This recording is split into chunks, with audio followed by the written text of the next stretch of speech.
Hello friends, आज हम जो टॉपिक लेके आए हैं जिसके बारे में बात करेंगे that is everything you should know about vitamin D. हम देखते हैं कि बहुत ज़्यादा विटामिन डी सबसे ज़्यादा लेने वाला सप्लीमेंट है लैब रिपोर्ट्स के अंदर, जिसके अंदर सबसे ज़्यादा डिस्क्रिपेंसी आती है, रीडिंग्स कम आती हैं, वो विटामिन डी लेवल्स हैं। सो ऐसा क्यों है? इंडियंस के अंदर विटामिन डी डेफिशिएंसी इतनी क्यों आती है और उसको करेक्ट करना कितना ज़रूरी होता है? सबसे पहले ये है कि विटामिन डी है क्या। Vitamin D is a fat soluble vitamin. Vitamin दो तरीके के होते हैं, वाटर सॉल्युबल और फैट सॉल्युबल। विटामिन डी जो है वो फैट सॉल्युबल विटामिन होता है। वो बनता कैसे है? वो कुछ तो फॉर्म उसका फूड से अवेलेबल होता है। D2 एंड D3 दो तरीके की किस्म होती हैं विटामिन डी की, और जो D3 होता है वो जनरली कन्वर्ट होता है फ्रॉम सनलाइट।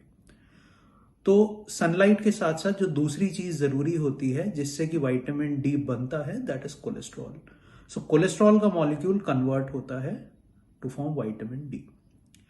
पहले हम ये देखते हैं कि विटामिन डी की डेफिशिएंसी इतनी प्रेवलेंट क्यों है और किन कंडीशंस के अंदर ज्यादा होती है।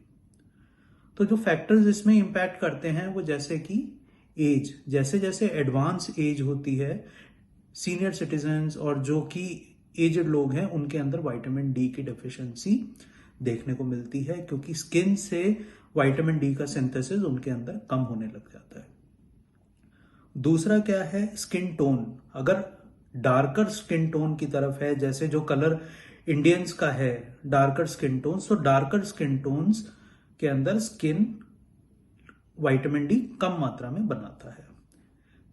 तीसरा इंपॉर्टेंट चीज है सीजनैलिटी। जैसे कि अगर आप देखा जाए कि अगर धूप कम है विंटर सीजन्स के आसपास पे विटामिन डी की डेफिशिएंसी ज्यादा मिलती है, लोग इंडोर ज्यादा रहते हैं, सन एक्सपोजर कम होता है, तो इस कारण से सीजन्स के साथ भी विटामिन डी का सिंथेसिस अफेक्ट होता है। उसके बाद इंपॉर्टेंट फैक्टर आता है जिसको कहते हैं कि body mass index. Body mass index आपका कितना है? अगर आपका बीएमआई हाई है, मतलब आप अगर ओबेस मोटापे की तरफ हैं, तो वो जो फैट होता है, फैट विटामिन डी के सिंथेसिस को इंपेयर करता है। उस कारण की वजह से भी विटामिन डी की डेफिशिएंसी आ सकती है। तो अगर आप विटामिन डी, जैसे कि आप बीएमआई नॉर्मल की तरफ आएंगे, वेट रिड्यूस करेंगे, तो विटामिन डी लेवल्स इंप्रूव होने शुरू हो जाते हैं। उसके बाद गट हेल्थ कितनी अच्छी इंपॉर्टेंट है कि गट हेल्थ, आपका एब्जॉर्प्शन कैसा हो रहा है। अगर एब्जॉर्प्शन पुअर हो रहा है तो भी विटामिन डी की डेफिशिएंसी देखने को मिल सकती है। Then next is genetic variability होती है, जैसे कि विटामिन डी रिसेप्टर्स होते हैं बॉडी में जो कि विटामिन डी मेटाबॉलिज्म को इंपैक्ट करते हैं। तो अगर विटामिन डी रिसेप्टर्स की कोई जेनेटिक वेरिएशंस हैं बॉडी के अंदर, तो उनके अंदर भी विटामिन डी की डेफिशिएंसी मिल सकती है। ये तो हमने कुछ पॉइंट्स देख लिए हैं जिससे कि विटामिन डी किन किन कारणों से अफेक्ट होता है। अब विटामिन डी का रोल क्या है बॉडी के अंदर? क्या ये खाली बोन के लिए इंपॉर्टेंट है या इसका और भी कुछ रोल है, ये देखते हैं। तो बोन हेल्थ तो हमें पता है कि vitamin D is important for bone health. उसके बाद देखा गया है कि even for heart health, atherosclerosis जो कि हार्डनिंग ऑफ ब्लड वेसल्स हो जाती है, उसके अंदर भी विटामिन डी उसको रिवर्स करता है। हाइपरटेंशन के अंदर भी विटामिन डी इसलिए बेनिफिशियल होता है। डायबिटीज और इंसुलिन रेजिस्टेंस जिसके अंदर है, विटामिन डी स्टडीज में देखा गया है अगर आप विटामिन डी सप्लीमेंटेशंस देते हैं, कोई पर्टिकुलर रेंज में विटामिन डी को रखते हैं, तो डायबिटीज ग्लूकोज कंट्रोल के अंदर भी बेनिफिट आने लग जाता है। पेशेंट्स का glucose blood sugar levels normalise होने लग जाते हैं। उसके बाद बॉडी में इन्फ्लेमेशन अगर ज्यादा है, ऑटो इम्यून डिजीजेस के अंदर विटामिन डी बेनिफिट करता है, जैसे मल्टीपल स्क्लेरोसिस वगैरह कंडीशंस हो गई हैं। उसके अलावा जो इंपॉर्टेंट चीज है डिप्रेशन, डिप्रेशन के अंदर विटामिन डी के बहुत बेनिफिट रोल्स देखे गए हैं।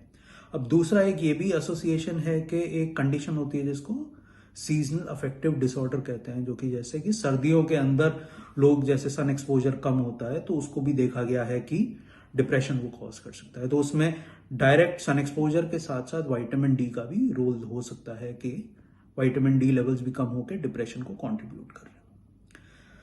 फिर next, cancer prevention and partly treatment के अंदर vitamin D is very important in early stages. जो सबसे ज्यादा इसका रोल देखा गया है प्रोस्टेट के अंदर, अर्ली प्रोस्टेट कैंसर्स के अंदर विटामिन डी का बहुत रोल है। Then ovarian and some gynaecological cancers and prostate cancers के प्रिवेंशन के अंदर भी विटामिन डी इज इम्पॉर्टेंट। फिर दूसरा अभी हमने रिसेंट देखा था कि जैसे जो कोविड इन्फेक्शन चल रहा था, सो कोविड के अंदर जो स्टडीज देखी गई हैं उसमें ये देखा गया कि जिन लोगों को विटामिन डी सप्लीमेंट दिया गया, जिनके विटामिन डी लेवल ज्यादा रखे गए, उनके अंदर आउटकम्स बेटर थे, हॉस्पिटल स्टे उनका कम था, मोर्टेलिटी कम हुई। सो विटामिन डी का इम्यूनिटी के अंदर भी बहुत इंपॉर्टेंट रोल है। विटामिन डी का सप्लीमेंट जो होता है वो डॉक्टर की सलाह के बाद ही लेना चाहिए, क्योंकि विटामिन डी नॉर्मल तो आपने रेंज देख ली, सपोज 30 से 100 नॉर्मल रेंज है, बट ऑप्टिमल रेंज कितनी है विटामिन डी, आप 30 से 100 के बीच में कितना रखना चाहिए, वो कंडीशन के हिसाब से पता लगता है कि आप किस कंडीशन को ट्रीट करना चाह रहे हैं, प्रिवेंट करना चाह रहे हैं। सो विटामिन डी सप्लीमेंटेशंस कभी भी अपने आप नहीं लेने चाहिए, डॉक्टर की सलाह और टेस्ट के बाद लेने चाहिए, क्योंकि अगर विटामिन डी टॉक्सिसिटी हो जाती है तो वो कैल्शियम वगैरह बॉडी के अंदर बहुत बढ़ सकता है, उससे स्टोन्स हो सकते हैं और उससे हार्ट की रिदम वगैरह भी डिस्टर्ब हो सकती है। सो ये हमने देखा दोस्तों आज विटामिन डी के बारे में।